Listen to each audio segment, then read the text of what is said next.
Welcome to SS tailoring Tamil. இன்றைக்கி நம்ம சேனலில் பார்த்தீங்கன்னா ஸ்டிச்சிங் தாங்க. போன வீடியோவில் நான் வந்து ஃபுல் ஃப்ராக் கட்டிங் போட்டிருந்தேன். இந்த வீடியோவில் ஃபுல் ஃப்ராக்கோட டாப்பை தாங்க நான் ஸ்டிச் பண்ணி காட்ட போகிறேங்க.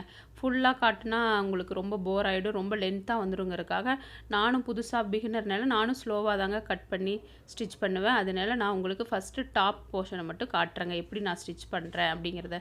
இப்போ பார்த்தீங்கன்னா நான் கழுத்து பீஸு ஃப்ரண்ட் பீஸ் எடுத்துக்கிட்டு மெயின் பீஸ் மேலே வச்சு லைனிங்கை அடித்து திருப்பிக்க போகிறேங்க. எக்ஸ்ட்ராவாக உள்ளே ஒரு பீஸ் கொடுத்தா கொஞ்சம் நல்லா ஸ்ட்ராங்காக இருக்கும் கழுத்து அப்படிங்கிறதுக்காக நான் உள்ளே ஒரு சின்ன பீஸ் கொடுத்து இப்போ இந்த ஷேப்பில் நான் கட் பண்ணி இது ஸ்டிச் பண்ணிக்கிறேங்க.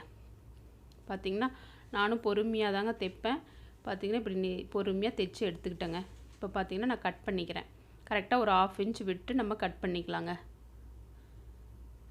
இந்த கழுத்து ஷேப்பு, இந்த வளைவுலாம் நம்ம புதுசாக இருக்கும்போது நமக்கு கொஞ்சம் ஸ்லோவாக தாங்க வருது. நம்ம போக போக நம்ம பழகிக்கலாம். இப்போ பார்த்திங்கன்னா கரெக்டாக நான் அந்த கார்னர்லேயே கட் பண்ணி ஸ்டிச் பண்ணலாங்க. இப்போ பார்த்திங்கன்னா அங்கங்கே நான் கட் பண்ணிக்கிறேன். அப்போ தான் நல்லா நம்ம திருப்பி மடிக்கும்போது நம்மளுக்கு அழகாக இருக்கும் ஃபினிஷிங் அப்படிங்கிறதுக்காக. இப்போ பார்த்திங்கன்னா அந்த உள்ளே எக்ஸ்ட்ரா பின்னாடி வச்சுருந்தேன் பார்த்திங்களா, அதில் கொஞ்சம் அந்த கழுத்து பீஸு தவிர மீதி இருந்தது எல்லாத்தையும் எக்ஸ்ட்ராவாக நான் கட் பண்ணிக்கிறேங்க.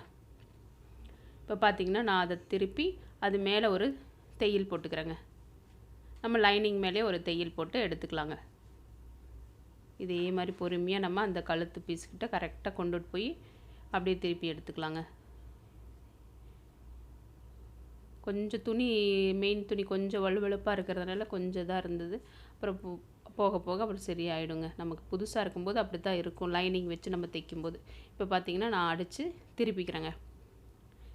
இப்படி தாங்க எனக்கு கழுத்து வந்திருக்கு ஃபினிஷிங்கு. பார்த்திங்கன்னா அந்த லைனிங் நம்ம தெரியாத மாதிரி நல்லா உள்ளே இழுத்து விட்டு நல்லா நம்ம பெருவிரலை வச்சு நல்லா நீவி நம்ம பொறுமையாக அதை நல்லா அந்த ஷேப்புக்கு கொண்டு வந்துட்டு அதுக்கப்புறம் நம்ம அடிக்கலாங்க. இதுவே கரெக்டாக வரலினாலும் நான் பிரித்து கூட ஒரு டைமுக்கு 2 டைம் பார்த்துட்டு ஃபினிஷிங் வரலினா நான் பிரிச்சுட்டு அடிப்பேங்க. இப்போ பார்த்திங்கன்னா கரெக்டாக அந்த ஒரு கைடுக்கு கொஞ்சம் அதிகமாக நான் வச்சு அடிக்கிறேங்க. கழுத்துக்கு கரெக்டாக அப்படி வச்சு நான் அடித்து எடுத்துக்கிறேங்க.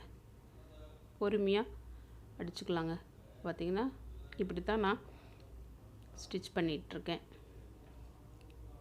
இதே மாதிரியே அந்த கார்னர்கிட்ட வரும்போது கொஞ்சம் நமக்கு புதுசாக இருக்கிறதுனால கொஞ்சம் இதாக இருந்ததுங்க. ஓரளவுக்கு தாங்க எனக்கு அந்த ஃபினிஷிங் வந்திருக்கு அந்த ஷேப்பு. இப்போ பார்த்திங்கன்னா அடித்து எடுத்துக்கிட்டு ஓரம்லாம் இப்போ அடித்து அதிகமாக இருக்கிற எக்ஸ்ட்ரா இருக்கிறதெல்லாம் நான் கட் பண்ணி எடுத்துக்கிறேங்க.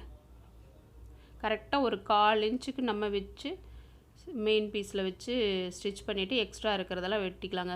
எப்பொழுதுமே மெயின் பீஸ் கொஞ்சம் அதிகமாகவே வெட்டிங்க. நம்ம புதுசாக பழகும்போது நம்ம அங்கே கொஞ்சம் முன்ன பின்ன ஆகிடும். அதனால் எக்ஸ்ட்ரா இருந்தால் நம்ம இப்போ பார்த்திங்கன்னா எக்ஸ்ட்ரா இருந்ததெல்லாம் நான் கட் பண்ணி ஃப்ரண்ட் பீஸு ரெடி ஆகிடுச்சுங்க.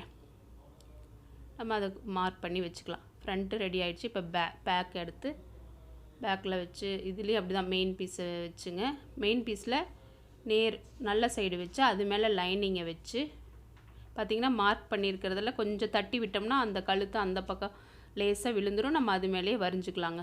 இப்போ பார்த்திங்கன்னா இதுக்கும் அதே மாதிரியே ஒரு எக்ஸ்ட்ரா பீஸ் பின்னாடி கொடுத்து நான் அடிச்சுக்கிறேங்க. இதே மாதிரி கழுத்து அடிச்சுக்கிறேன். பார்த்திங்கன்னா நம்ம நாட் வைக்கிறதுனால நான் அப்புறமா வச்சுக்கலாம் அப்படிங்கிறக்காக நம்ம அடித்து திருப்பும்போது இப்போ நாட் வைக்கிறதுனா முடியாது அப்படின்ட்டு தான் நான் அப்புறமா வச்சுக்கலான்னு இருக்கேங்க. இப்போ பார்த்திங்கன்னா நான் கழுத்தை தான் அடித்து அதே மாதிரியே அடித்து திருப்பி வெட்டி எடுத்துக்கிறேங்க. இப்போ பார்த்திங்கன்னா அதே மாதிரி நம்ம அடித்து வெட்டி ஒரு 1/2 இன்ச் விட்டு நம்ம கட் பண்ணி எடுத்துக்கலாங்க. 1/2 இன்ச் கட் பண்ணிவிட்டு அப்படியே அங்கங்கே நம்ம கொஞ்சம் கட் பண்ணிவிட்டு திருப்பிக்கலாங்க. அங்கங்கே லைட்டாக ஆர்காத் பண்ணிவிட்டு தையலில் படாமல் நம்ம லைட்டாக பொறுமையாக பண்ணிக்கலாங்க. அப்போ தான் அந்த வளைவு கரெக்டாக வரும்ல, அதனால் கரெக்டாக நான் கட் பண்ணிக்கிறேன். இப்போ நான் திருப்பி அதே மாதிரி ஒரு கைடு அளவுக்கு அடிச்சுக்கிட்டேங்க. அதே மாதிரி அடிச்சுக்கிட்டு எக்ஸ்ட்ரா இருந்ததெல்லாம் ஓரம்லாம் அடித்து பிசுரெல்லாம் வெட்டி எடுத்துக்கிட்டேங்க. இதையும் காமிச்சா உங்களுக்கு போர் அடிச்சிடுங்கிறதுக்காக நான் இப்போ பேக்கு ஃப்ரண்ட்டு ரெடி ஆகிடுச்சுங்க. இப்போ ஸ்லீவ் தாங்க. ஸ்லீவுக்கு பார்த்திங்கன்னா நான் பார்டர் தாங்க வைக்க போகிறேன். அதனால் கீழேயும் அந்த லைனிங் கிளாத்தில் வந்து கரெக்டாக அந்த பார்டர் இருந்ததுனால நான் அப்படியே அடிக்க போகிறேங்க. அடித்து திருப்பில் மடிச்சும் அடிக்கலைங்க. நான் அப்படியே அடிச்சுக்கலான்னு நான் இப்படியே எல்லாத்துக்கும் மேல் தையல் போட்டு ஓரம்லாம் அடித்து இப்போ பிசுரெல்லாம் வெட்டி எடுத்துக்கிட்டேங்க. இப்போ பார்த்திங்கன்னா லைட்டாக குடஞ்சி எடுத்துக்கலாங்க. நம்ம முன் பக்கம் ஃப்ரண்ட்டில் கொஞ்சம் குடஞ்சி கட் பண்ணணும்லவா, அதுக்காக நான் அப்படியே லைட்டாக 1/2 இன்ச்சில் 1/4 இன்ச் ஆரம்பித்து அப்படியே கொண்டு போய் 1/2 இன்ச் போய் அப்புறம் 1/4 இன்ச்சில் அப்படியே முடிக்கிறேங்க. இது நமக்கு கொஞ்சம் புதுசாக இருக்கனால அந்த ஷேப் ஒரு அளவுக்கு தாங்க வருது. இருந்தாலும் நீங்களும் தைரியமாக வெட்டி கட் பண்ணுங்கள், ஒன்றும் பிரச்சனை இருக்காது, நல்லா வருங்க. இப்போ பார்த்தீங்கன்னா அது வெட்டினதுக்கப்புறம் அந்த ஜாயிண்ட் லைனிங்கும் மெயின் பீஸையும் ஜாயின் பண்ணுறதுக்காக நான் ஒரு தையல் போட்டு எடுத்துக்கிறேங்க. இப்போ பார்த்தீங்கன்னா நான் வந்து ப்ளவுஸில் ரவுண்டாக தான் நான் ஜாயின் பண்ணுவேன். இப்போ நான் இது ஃப்ராக்னால நான் ஸ்லீவை ஃபஸ்ட்டே ஜாயின் பண்ணி எடுத்துக்கிறேங்க. கீழே நாளைக்கு பாட்டமாக நான் ஸ்டிச் பண்ணி காட்டுறேங்க. அடுத்த வீடியோவில் உங்களுக்கு எப்படின்னு நான் காட்டுறேங்க. இப்போ பார்த்தீங்கன்னா வெட்டி நம்ம ஓரமாக அடித்து வச்சுக்கிட்டேன். இப்போ நான் டாப்பில் ஷோல்டரை ஜாயின் பண்ணுறேங்க. நம்ம எவ்வளோ 1/2 இன்ச் விட்டுருக்கோமா கரெக்டாக அந்த கழுத்து பக்கம் இருக்கிற ஷோல்டரை வந்து ஃபஸ்ட்டு வச்சு நல்லா ரெண்டுமே சமமாக இருக்கான்னு பார்த்துக்கிட்டு ஒரு தையல் ஃபஸ்ட்டு போட்டுக்கிட்டு அடுத்த தையல் வந்து பேக் ஸ்டிச்சோடு நம்ம போட்டுக்கலாங்க. இந்த பக்கமாக கொஞ்சம் முன்ன பின்ன இருந்தால் கூட நம்ம கை ஜாயின் பண்ணும்போது தெரியாது. இந்த கழுத்து பக்கம் வந்து நீங்கள் ரெண்டையும் ஒன்றா வச்சு ஜாயின் பண்ணிக்கிட்டோம்னா நம்ம கரெக்டாக இருக்குங்க ஃபினிஷிங். இப்போ பார்த்தீங்கன்னா ரெண்டுமே அதே மாதிரி நான் ஜாயின் பண்ணி எடுத்துக்கிட்டேன். இப்போ நம்ம அடுத்ததாக ஸ்லீவ் ஜாயின் பண்ணலாங்க. இப்போ நம்ம ஸ்லீவ் தாங்க ஃபஸ்ட்டு நம்ம என்ன பண்ணுறோம்னா எந்த ஃப்ரண்ட் பார்ட் எது நம்ம குடஞ்சி கட் பண்ணியிருப்போம்ல அதை கரெக்டாக வச்சுக்கிட்டு அதில் ஒரு கையை எடுத்துக்கிட்டேங்க. இப்போ பார்த்தீங்கன்னா இந்த கையில் கரெக்டாக நான் நடுப்பு பகுதியில் அர்க்காத் பண்ண இடத்துல வச்சுக்கிட்டுங்க. நம்ம கரெக்டாக அங்கே ஸ்டார்ட் பண்ணிட்டோம்னா கொஞ்சம் முன்ன பின்ன ஆகிடுங்கிறக்காக நான் ஃபஸ்ட்டு ஷோல்டர்லேருந்தே இப்படி அளந்து பார்த்தா நமக்கு முன்ன பின்ன சுருக்கமாகிடும்னு நான் ஃபஸ்ட் என்ன பண்ணுவேன்னா ஷோல்டர்லேருந்தே நம்ம இந்த பக்கமாக ஒரு தையல் போட்டுக்கிட்டு கரெக்டாக கீழே வரைக்கும் ஒரு தையல் போட்டுக்கோங்க. அதுக்கப்புறமா அந்த பக்கம் திருப்பியும் ஒரு தையல் போட்டுட்டு இன்னும் 2வது தையல் ஸ்டார்டிங்லேருந்து அப்படியே ஒரே தையலாக போட்டுக்கலாங்க.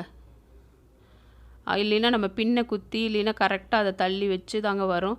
இப்படி வச்சு பார்த்து அது முன்ன பின்ன சுருக்கமாயிடுங்கிறக்காக நான் ஷோல்டர்லேயே வச்சு ஃபஸ்ட்டு ஜாயின் பண்ணி இப்போ பார்த்திங்கன்னா திருப்பி மறுபடியும் ஷோல்டர்லேருந்தே ஸ்டார்ட் பண்ணுறேங்க. இது மாதிரி ஒரு தையல் போட்டுக்கிட்டு அதுக்கப்புறமா அங்கேருந்தே ஸ்டார்ட் பண்ணி நம்ம ஒரே தையலாக முடிச்சுக்கலாங்க. அந்த தையல் மேலேயே நம்ம போட்டு முடிச்சுக்கலாம்.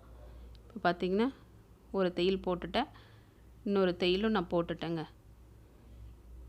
இன்னொரு தையலும் இந்தா போட்டு காட்டுறேன் பாருங்கள். அது மேலேயே கரெக்டாக நம்ம ஃபஸ்ட்டு போட்டதை இப்போ நம்ம ஒரே தையலாக நம்ம போட்டு எடுத்துக்கலாங்க. இதே மாதிரி இன்னொரு ஸ்லீவையும் நீங்களும் ஜாயின் பண்ணி எடுத்துக்கோங்க. இது கொஞ்சம் நமக்கு கரெக்டாக இருக்கும், சென்டர் பகுதியும் நமக்கு அங்கேயும் இங்கேயும் மாறாது. அதனால் நான் இந்த மெத்தட் தாங்க யூஸ் பண்ணுறேன். இது உங்களுக்கு பிடிச்சிருந்தா இது உங்களுக்கு யூஸ்ஃபுல்லாக இருந்தால் நீங்கள் யூஸ் பண்ணி பாருங்கள். இப்போ பார்த்திங்கன்னா ஸ்லீவு ஜாயின் பண்ணிட்டேன். இதே மாதிரி இன்னொரு ஸ்லீவையும் நீங்கள் ஜாயின் பண்ணிக்கலாம். இப்போ பார்த்திங்கன்னா அந்த ஸ்லீவையும் நான் ஜாயின் பண்ணிவிட்டு காட்டுறேங்க. 2 ஸ்லீவையும் ஜாயின் பண்ணியாச்சுங்க. பார்த்திங்கன்னா முடிஞ்சிடுச்சு. நாளைக்கு கீழே பாட்டம்மை நம்ம அடித்து இதில் ஜாயின் பண்ணி கையும் உடம்பு எல்லாம் பிடிக்கிறத காட்டுறேங்க. பிடிச்சிருந்தால் லைக் பண்ணுங்கள், ஷேர் பண்ணுங்கள், சப்ஸ்கிரைப் பண்ணுங்கள்.